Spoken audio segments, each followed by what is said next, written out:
여도선 목사입니다. 우리 사랑하는 구독자 여러분과 함께 파워포인트 신구약 성경 요점 강론, 오늘은 첫 번 시간입니다. 신구약 성경 요점 강론이라 한 것은요, 신구약 성경 중에서 이것만은 꼭 알아야 된다, 이 말씀만은 꼭 붙잡아야 된다, 그런 요점을 좀 간추려서 전하려고 이제 합니다. 오늘 첫 번 시간은 출애굽기 20장입니다. 왜 제가 첫 시간으로 출애굽기 20장을 택했는가? 갈라디아서와 연관이 있기 때문입니다. 이렇게 그래, 주제 참복음과 다른 복음, 갈라디아서가 다름 아닌 참복음과 다른 복음의 충돌이었던 거죠. 자, 하나님께서 시내산에 강림하셨어요. 그래서 오늘 본문에 출애굽기 20장을 주셨습니다. 근데 출애굽기 20장은요, 크게 두 부분으로 나누어져 있습니다. 1절부터 21절에는 십계명을 주신 내용입니다. 그런데 두 번째 22절부터 26절까지는요, 번제를 드리라 하는 말씀입니다. 여러분, 십계명을 주신, 말하자면 율법을 주신, 그런데 거기서 끝이신 게 아니라 번제를 드려라, 이렇게 말씀하신다는 점입니다. 벌써 여기에 하나님의 마음이 나타나 있는 겁니다. 자, 만일 하나님께서 시내산에 강림하셔서요, 십계명만 주셨다면, 율법만 주셨다면 어떻게 되는가? 여러분의 마음으로 한번 대답해 보시기 바랍니다. 만일 하나님의 시내산에 강림하신 하나님이 십계명만을 주셨다면 어떻게 되는가? 이 율법의 말씀을 시행하지 않은 자는 저주를 받을 것이요 할 것이요, 모든 백성은 아멘 할지니라. 율법의 말씀을 그대로 온전히 지키지 않는 자는 저주를 받게 된다는 겁니다.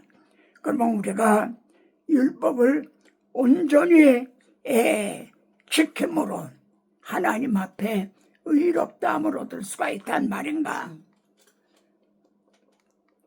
이자볼 율법의 행위로 그의 앞에 의롭다 하심을 얻을 육체가 없나니라.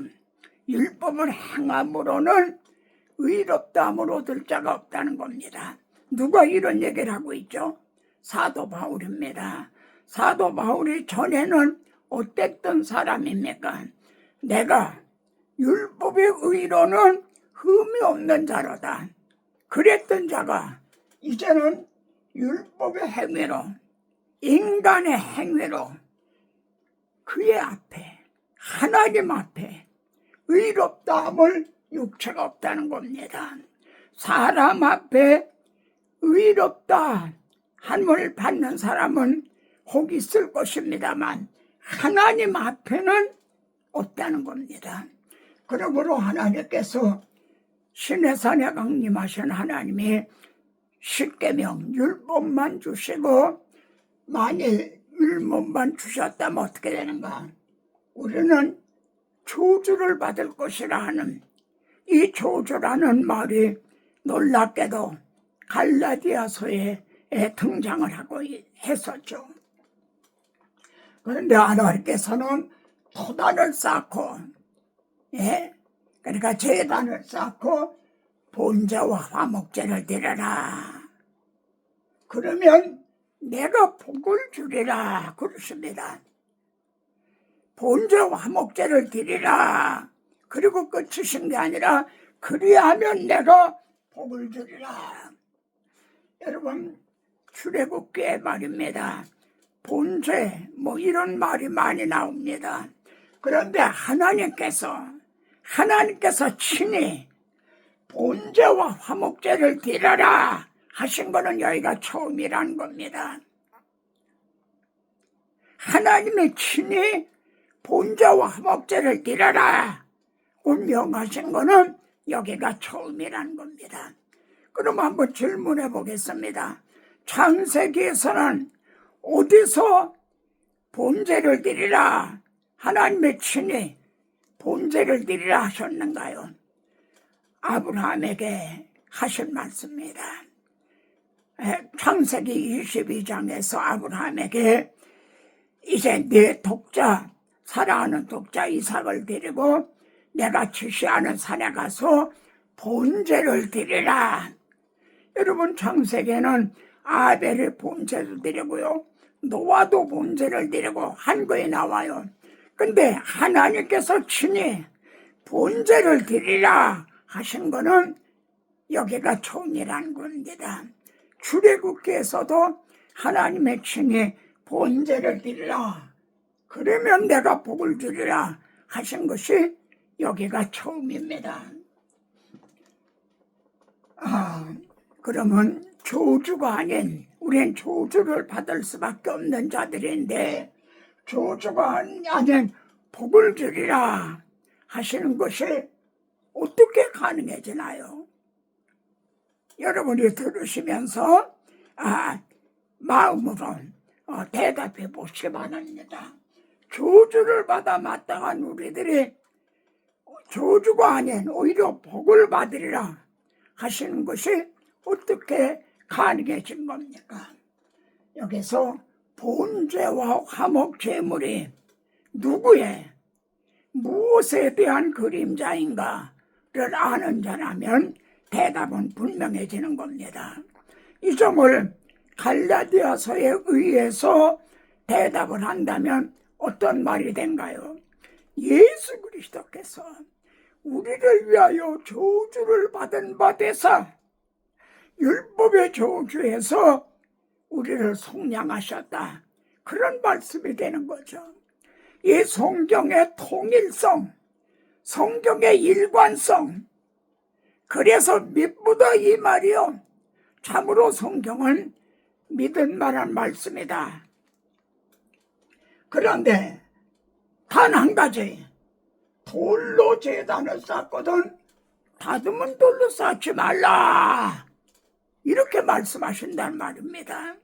우리 인간의 생각으로는 다듬은 돌로 쌓아야 첫째 보기가 좋고요, 두 번째 또 정성이 들어간 게 아니에요. 그런데 하나님은 돌로 제단을 쌓거든 다듬은 돌로 쌓지 말아라. 여기서도 본제와 화목제를 드려라, 그리고 끝이신 것이 아니라 제단을 쌓을 때 다듬은 돌로 쌓지 말아라. 이 점을 갈라디아서로 대답을 한다면 어떻게 되나요? 할례를 받아야 구원을 얻는다. 할례는 말하자면 다듬은 돌로 쌓는 그런 것이 되는 거죠. 이렇게 종으로 그걸 쪼면 부정하게 함이라. 종으로 그걸 돌을 쪼아서 다듬은 돌로 해서 제단을 쌓으면은 그거는 부정함이라, 다른 복음이라는 거죠. 할례를 받아야 구원 얻는다, 거기다 천리를 대는 거 아니에요. 그건 다른 복음이라는 거죠. 이 성경의 통일성, 일관성, 모세의 유언입니다. 내 하나님 여호와를 위하여 제단을 쌓되 그것에 새 현장을 대지 말지니라. 지금 출애굽기에서 출애굽기 20장에서 하신 말씀은요, 모세를 시내산에 데리고 올라오셔서 모세에게 하신 말씀이에요. 그래서 모세는 이걸 기록을 했죠. 그런데 모세는 죽기 전에 너희 하나님, 나는 약속의 땅에 들어가지 못한다. 여기까지 나의 하나님이 되셔서 출애굽을 하게 하신 하나님, 이제는 너희 하나님이시다. 너희가 약속의 땅에 들어가 제단을 쌓을 때 새 연장을 대지 말라. 할례를 받아야 구원 얻는다. 그러지 말라는 거죠. 너는 다듬지 않은 돌로 제단을 쌓고 그 위에 번제를 드릴 것이라. 여러분, 그 위에 이 점이 중요합니다. 다듬은 돌로 쌓고 번제를 드릴 수도 있어요. 근데 다듬지 않은 제단을 쌓고 번제를 드리느냐? 지금 우리는 다듬은 돌로 제단을 쌓고 예배를 드리느냐? 다듬지 아니한 돌로 제단을 쌓고 그 위에, 그 말씀 위에 서서 굳건한 반석이시니 그 위에 내가 서리라. 그 위에서 예배를 드리고 있느냐? 얼마나 중요한 진리입니까? 그래서 지금 여호수아가 약속의 땅에 들어왔습니다. 거기만 그리심산이 있고 에발산이 있죠. 근데 여호수아가 저주가 발해지는 에발산에 제단을 쌓았다. 예? 그리심산에서는 축복을 말하고 에발산에서는 저주를 말하는데, 저주가 발해지는 에발산에 제단을 쌓았다는 겁니다. 그런데 모세 율법처럼 기록된 대로, 성경에 기록된 대로 새 연장으로 다듬지 아니한 새돌로 만든 것이라. 다듬은 돌이 아니라 다듬지 아니한 걸로 제단을 쌓았다는 겁니다. 그리고 그 위에 여호와께 본자와 화목제를 드렸으니 그 위에 오늘날 우리는 이 토대 위에서 교회를 세우고 있는가, 예배를 드리고 있는가? 그렇다면 바로 이것은 예수 그리스도께서 우리를 위한 대속제물, 본제가 되시고 속죄제가 되시고 화목제물에 대한 그림자임이 분명한 거죠. 예. 하나님은 이렇게 구약 성경을 통해서 언약과 예언과 예표와 모형과 그림자로 보여주셨다가 이렇게 믿을 만한 증거를 충분히 보여주신 후에 자기 아들 실체를 보내주신 거죠. 그래도 믿지 못할 겁니까? 이를 증언함으로 성도들에게 확신을 심어줘야 되는 거죠. 바벨론 포로에서 돌아온 후에도요, 제단을 그 터에 세우고, 이제 솔로몬의 성전은 불타고 없어졌죠. 그러나 하나님께서 지정해 주신 그 터는 그대로 있었어요. 그 터에, 제단을 그 터에 세우고 본자와 화목제를 드렸다. 자, 그런데 홍수 심판 후에 말입니다. 서로 말하되자 벽돌을 만들어 경고에 굽자. 벽돌을 만들어, 인간이 만드는 거예요. 벽돌을 만들어 경고에 굽자. 그래서 한번 같이 읽어보세요. 벽돌로 돌을 대신하며 역청으로 진흙을 대신하고, 이렇게 말씀하는 하나님의 마음이 뭔가요? 본래는 돌로 쌓아야 되는데 벽돌로 대신했다는 거예요. 본래는 진흙, 토단, 진흙으로 쌓아야 되는데 역청으로, 말하자면 시멘트로 대신했다는 거예요.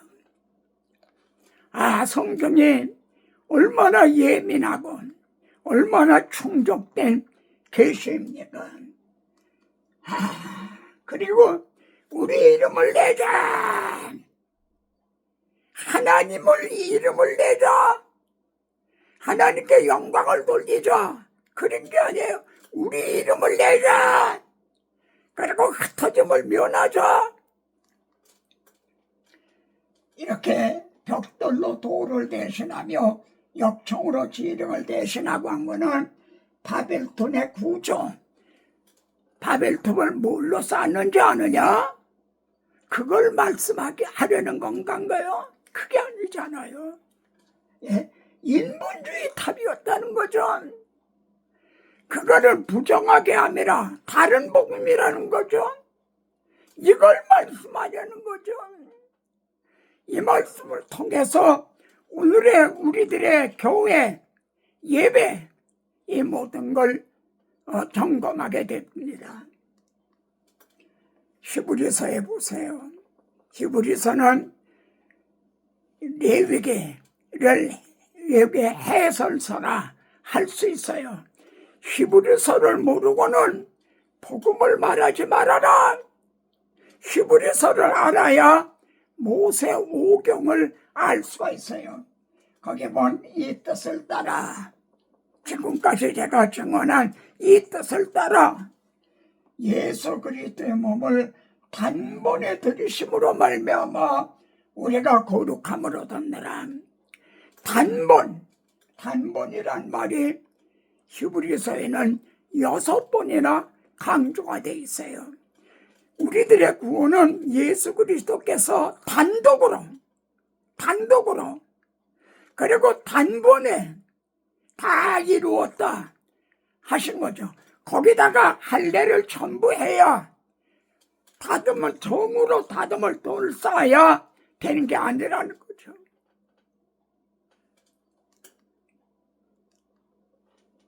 그런데 다른 복음을 전한 자들은 너희가 모세의 법대로 할례를 받지 아니하면 너의 구원을 받지 못하리라 이렇게 말했죠. 여기서요, 그들에게 열심히 썼다는 겁니다. 바울도 로마서 10장에서 그들에게 열심히 썼다. 그런데 지식을 따른 성경적인 열심이 아니었다는 거죠. 왜 깨닫지 못했을까요? 이렇게 성경은 벌써 말씀했는데 다듬은 돌로 쌓지 말아라, 철기를 내지 말아라 말씀했는데 왜 이걸 깨닫지 못했을까요? 한번 대답해 보세요. 네? 이 점을 거짓 선지자 발람이 대답을 합니다.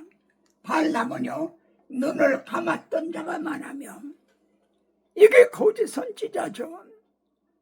맹인을 인도하면 둘이 다 구렁텅이에 빠지게 되죠. 그래서 마태복음 23장에 화 있을진저 7번이나 하는 거기에 맹인들아 이 말씀이 나오죠. 눈을 감았던 자가 많으면, 근데 하나님이 그의 눈을 잠깐 뜨게 해주셨어요. 엎드려서 눈을 뜬 자가 말하기를, 뭐라고 말하고 있나요?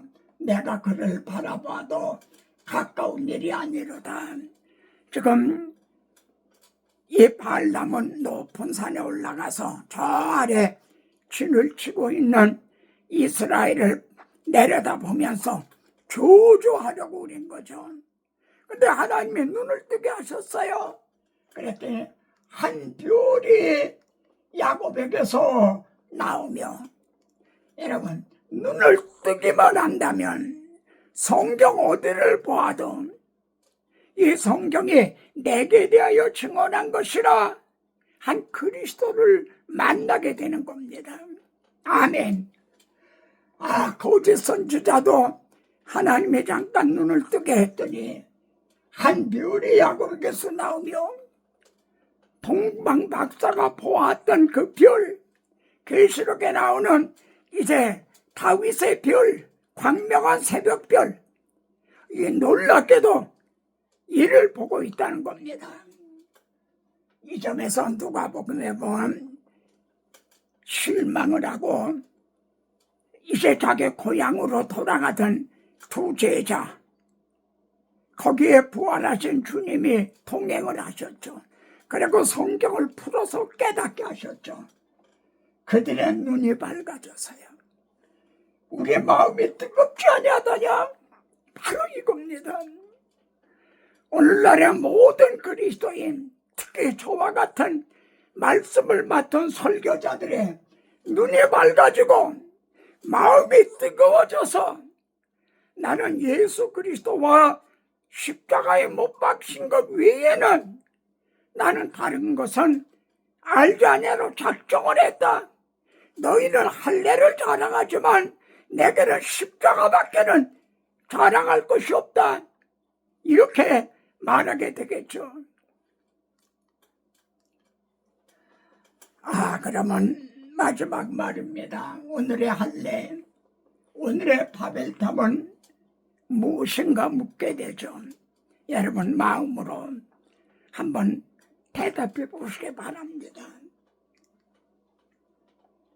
바울은 그리스도께서 나를 보내시면 오직 복음을 전하게 하시면 돼. 복음을 전하게 하시면 돼. 그런데 지혜로운 말로 하지 않았다. 다듬은 돌로 싸려고 하지 않았다. 나는 설교에다 철기를 대지 않았다. 설교를 다듬은 그렇게 아주 듣기 좋은 그렇게 하지 않았다. 십자가의 도가 멸망하는 자들에게는 미련한 것이라되 한 미련한 그대로, 바울은 십자가 복음이 미련하다는 걸 알아요. 그런데 미련한 그대로 나는 전했다. 지혜로운 말로 하지 아니했다. 왜냐하면 자기가 말로 설득을 해서 예수 믿게 했다면, 말로 설득을 해서 사람들을 교회에다 모았다면 그건 다듬은 돌인 거죠. 그리스도의 십자가가 헛되게 되는 거죠. 십자가 없어도 됩니다. 내가 지혜로운 말로도 할 수 있습니다. 고린도 2장에서는 더욱더 우리는 수많은 사람처럼 하나님의 말씀을 혼잡되게 하지 않냐고. 벌써 바울 당시에 수많은 사람들이 하나님의 말씀을 혼잡되게 했다. 즉 다듬은 돌로 쌓였다는 거죠. 그런데 바울은 그 순전함으로 자연석 그대로 거기다 철기를 대지 않았다는 거죠. 하나님께 받은 것 같이 하나님 앞에서와 그리스도 예수 안에서 말하노라. 여러분, 군인들은 정 위치가 있어요. 제 위치를 떠나면 자기 지위를 위치를 떠난 천사들이 있었죠. 설교자들의 정 위치가 어딥니까? 하나님 앞에요. 성도들 앞에가 아니라 하나님 앞에 나는 서 있다. 그리고 예수 그리스도 안에 있다. 나는 그 그리스도 안에서 밖으로 벗어나지 않았다. 이것이 설교자의 정위치입니다. 하나님 아버지, 오늘도 세상에서 미련하고 약하고 천하고 멸시받는 자와 중에 이제 더한 이러한 이 종을 들어서 참 복음과 다른 복음, 거짓 복음을 증언하게 하셨습니다. 종이 증언한 말씀이 다듬은 돌로 같은 그런 말씀이 되지 않게 하소서. 사람의 지혜로운 말로 하지 않고 성령의 나타나심과 능력으로 하여서 허물과 죄로 죽었던 심령들이 되살아나는 그런 역사가 있게 하옵소서. 오늘 말씀을 통해서 이를 받는 모든 심령들의 눈이 밝아가지고 마음이 뜨거워지기를 원합니다. 그래야 이 시대의 사도 바울과 같은 복음자들이 한 사람 또 한 사람 세워지게 되기를 바랍니다. 하나님의 선하시고 기뻐하시고 온전하신 뜻을 위해서 하소서. 주의 거룩하신 이름을 위해서 영광을 위해서 하옵소서. 구하고 생각하는 것에 더 넘치도록 하여 주실 예수 그리스도의 이름으로 기도드리옵나이다. 아멘. 아멘.